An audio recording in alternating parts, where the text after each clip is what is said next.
Good afternoon, everybody. I'm Scott Kelly. I'm account executive for Cloudera here in Pittsburgh. And as you guys have probably seen the presentations earlier today, all about big data. When they referred to Hadoop, Cloudera was the original Hadoop founder that essentially brought this open source technology into an enterprise class type of product. About 10 years in business. And today we delivered the modern platform for machine learning and analytics in the cloud. And so we're unique in the capability to deliver our software and capabilities both in the cloud and on premise. So today we have Brandon Freeman, who's a senior systems engineer and my right-hand man, cohort in crime. So he keeps me honest and looks at me when I say something that might be a little bit over the edge or too, I never say anything not true. I might stretch the truth a little bit once in a while. Just kidding. But that's why we have big data to keep guys like me honest. But anyway, welcome, Brandon, and please enjoy the session. Thank you, Scott. Like you mentioned, my name is Brandon Freeman. I work for Cloudera, and I am a senior system engineer in the field. I cover here in Cleveland and Pittsburgh. I've been in the ecosystem for a little while now. I came from a company, Explorers. They were bought by IBM, Watson Health. So let's begin. I practiced this earlier.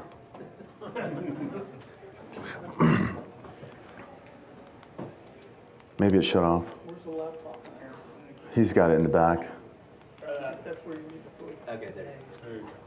Here we go. All right, so some agenda. I wanted to do a little bit of story time. I know there's a lot of people throwing their wares around today, but I figured I'd give you some things to think about, especially with murder on our minds. And then, I live in Cleveland, so that wasn't too heartening to hear earlier. We'll talk a little bit about the customer journey, and then we'll go into a little bit of Cloudera overview.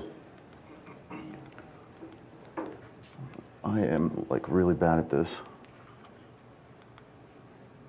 Can you just page down for me? Oh, great. So we're wondering, what are we looking at here? And this is a Brazilian Jiu-Jitsu competition. Well, we've got the guy on the bottom actually has a triangle choke on the guy on top of him. So really, why did I even bring this here? Well, ultimately, I think the goal of this little speech here is about balance. So both mentally and physically. I know a lot of you, I don't know anyone here today, but in technology, there's a lot of stress, especially if you're in the trenches and you're managing big data environments like I did before, and you're up in the middle of the night, production's down, and it's just chaos. But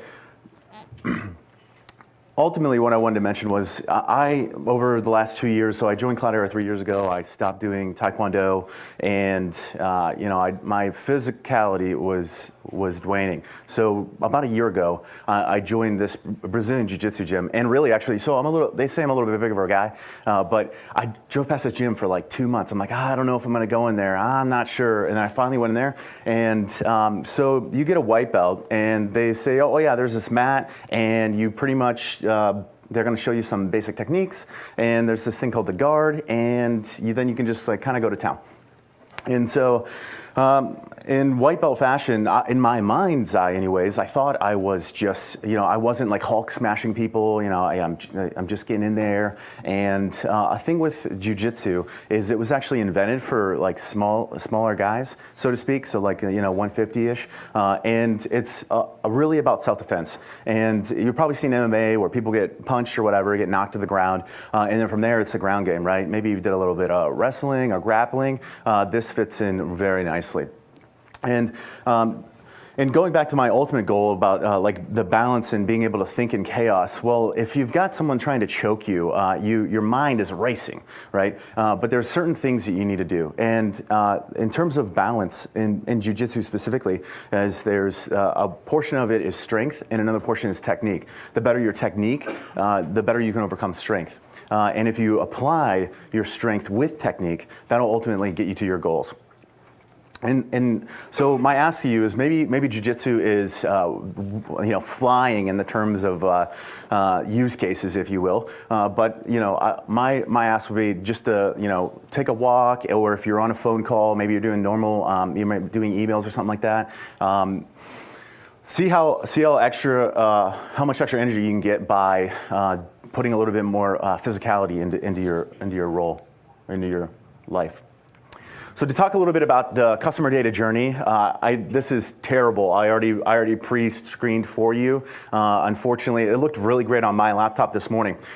So really what this is saying is we've got this upside down triangle is pyramid, and at the bottom it's visibility, and that says like a data warehouse, if you will. And the whole idea and the beauty of big data and like the Hadoop thing in the past, right, was that you could bring online data you've never had before, and not just structured data, but a lot of unstructured data. And so in the beginning, it's about visibility, getting data online and ready and prepared to use. I would challenge a little bit that we've seen a lot of customers go through this journey, and it's really important to have either have like a Sherpa or some kind of guide, someone that knows a little bit about what you're trying to do if you don't have an end state in mind. Because the build it and they will come, it works, but I would say it's not as good as having a defined, clear outcome, something that can be fast, iterative, and repeatable. And if you fail, go fail again, right? Because if you're not trying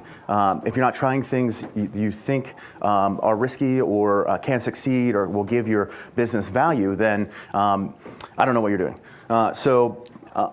Ultimately, the productivity, right? It's three things. A lot of the sales guys will always tell you, right? It's you either want to make money, save money, or protect yourself or your business.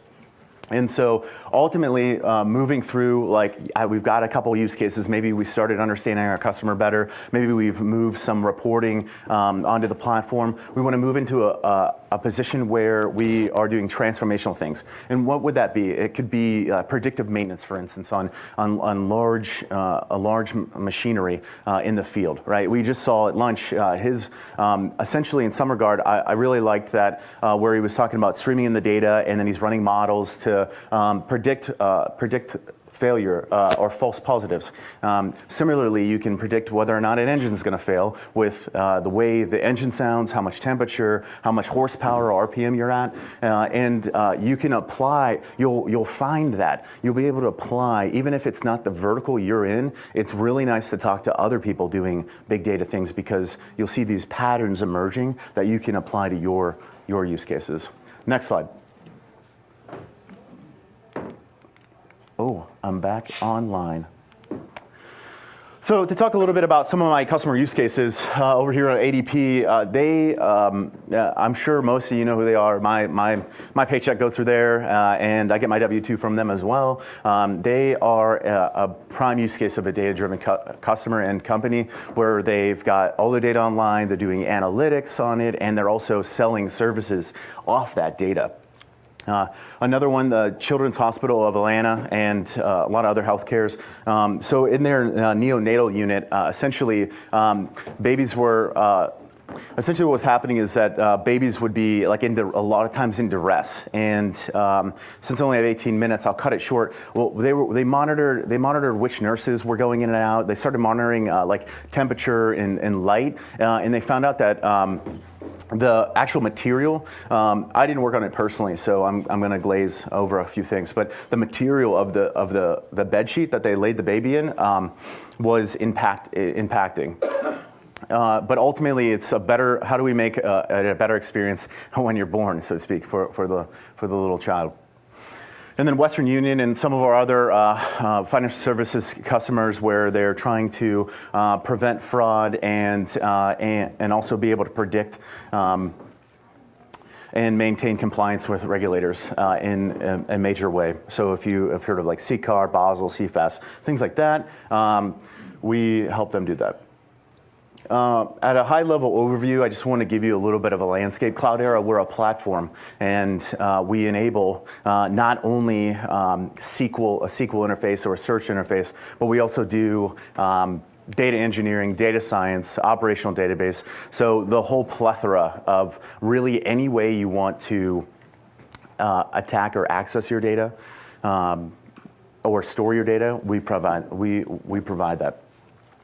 Next, not only do we have this platform, but we can, as the kings of on-premise big data, if you want to deploy it on-prem, check. If you want to deploy it in a private cloud, check. And if you want to do it in the public cloud, you can also do that. And that's going to be the majority of what I'm going to be talking about here and now.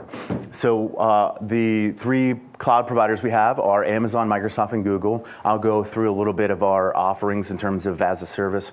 And then finally, the thing that stitches everything together is our shared data experience. And ultimately, it's the decoupling of compute and storage. Well, how do you manage security, governance, and your schemas across these different landscapes? That's what this helps you do. So to dig into each one of these, so data engineering, if you're familiar with like ETL, that's a good place to do it in. If you're familiar with Hive or PySpark or Spark, things of this nature, you can do that in there. We have a platform as a service offering called Altus. It's newer of about a year and a half, and it doesn't have all of the capabilities of the core platform, but this is one of them. So you can, we see a lot of our customers, they integrate in their SDLC and their continuous delivery, they'll just connect to the APIs and automate their transformation jobs. And those are more around their transient nature. The data warehousing is fast SQL, and you connect your BI tools to it. These are more persistent environments. These are more for persistent environments, or one thing that's nice is in the public cloud, you can do physical isolation. So you can say, you can do self-service where you get a cluster, you get a cluster, you get a cluster, or individual nodes, and then, or interface. Or you can do by line of business and other things like that. And so I think one of the nicest things, so we talked a little bit about the data catalog, the SCX, that glues all these different things together. Ultimately, you can store your data if it's in an object store like S3 or ADLS, Google's in the future. And so you store your data once, and then you'll have the shared data experience across it. And then whether or not you want to do data engineering or data warehousing, you can do it directly on top of that, natively reading and writing from it. So you won't have to move the data, and you won't have to duplicate the data. And then finally, our director product is the infrastructure as a service. So that means the cloud provider is managing the infrastructure, and we're helping you with the platform. You can build templates, and you can deploy things that we didn't talk about, like streaming and NoSQL or operational data store, as well as search capabilities. And what's nice is it's all in the gaze of one platform, right? So the things that you know and love on premise, if you're already a Cloudera customer, and I was going to make a statement I'm not going to make. Sorry about that. I know it. But either way, if you're, like what I was mentioning was, if you're on-prem already, you can do the same things in the cloud, and we can help you get you there. A sample workflow of how this works is that, again, data's on the far left here. We'll be able to transform that data with data engineering, like a data engineering cluster. And that has a GUI as well. I skipped over that. After that, you can persist it directly down into the data store. And we have other performant data stores as well, HDFS, or you might have heard of this thing called Kudu. So depending on your use case, it's really important to decide, when you decide to pick a tool, what the end state architecture is going to be, whether or not you're doing something short-term, POC-like, to prove out maybe a business value, or long-term, you might be able to play with essentially the different tools or knobs. I'm thinking of knobs in here. So once you've transformed the data, or you transform it on the fly and it's prepped and ready to go, you can lock and load on machine learning. So we have this Cloudera Data Science Workbench. It plays in the notebook space, if you will. So again, you can natively read and write out of S3 or the same data sets that you're doing your data engineering and your data warehousing jobs with. So you'll have your data scientists or analysts on that platform. You can additionally be attacking your data with a SQL interface, JDBC, ODBC, and so your BI tools can also connect. And then finally, operational database. If you're serving data out, that's what that would be used for.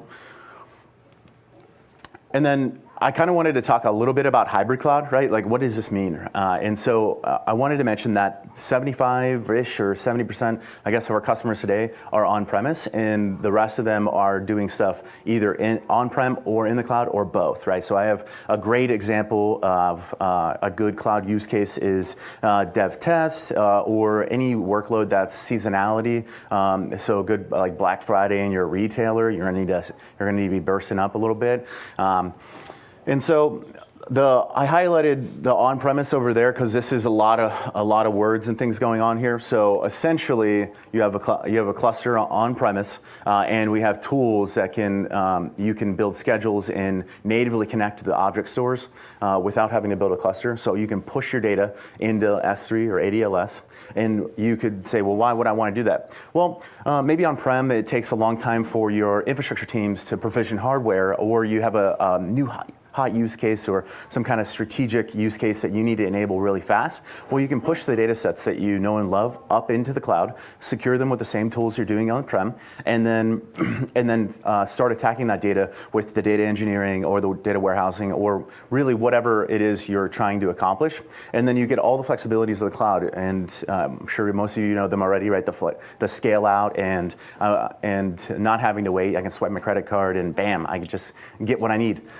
And from there, right, so maybe I wanted to do, some predictive analysis, and I output the results, and well, I didn't want to copy all my third-party tools or all this stuff on the last side, all my BI tools up into the cloud. Well, you can pump that data right back down into the Cloudera cluster you know and love on-premise. I also heard something about moving to the cloud for economics. I would say here be dragons. If it is predictable and it's predictable and you've run it and you know how to understand and tune it.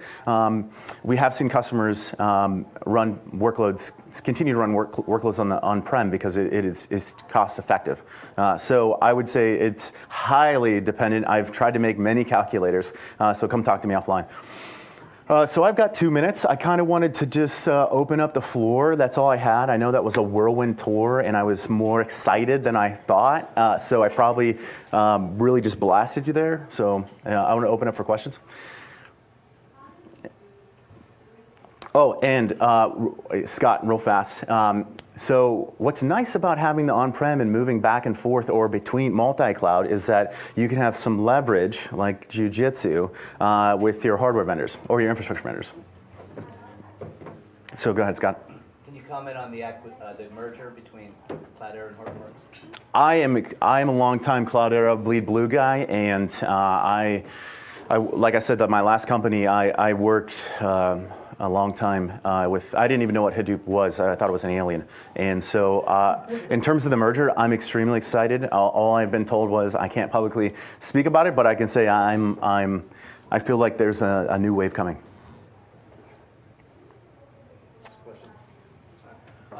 You said that you were going to have Google support soon, or relatively soon. Is there a particular time? Oh, good question. So I was specifically referring to the Google Cloud Store. The question was Google support. When does Cloudera support Google? So we currently support Google today, and it's IaaS infrastructure, so you can deploy Cloudera in Google today. However, you cannot use the Google Cloud Store like you know and love in the other clouds like Amazon and S3. So the paradigm of transient workloads is really hindered by that. And so there is internal JIRAs, and I'm about to get curtain called.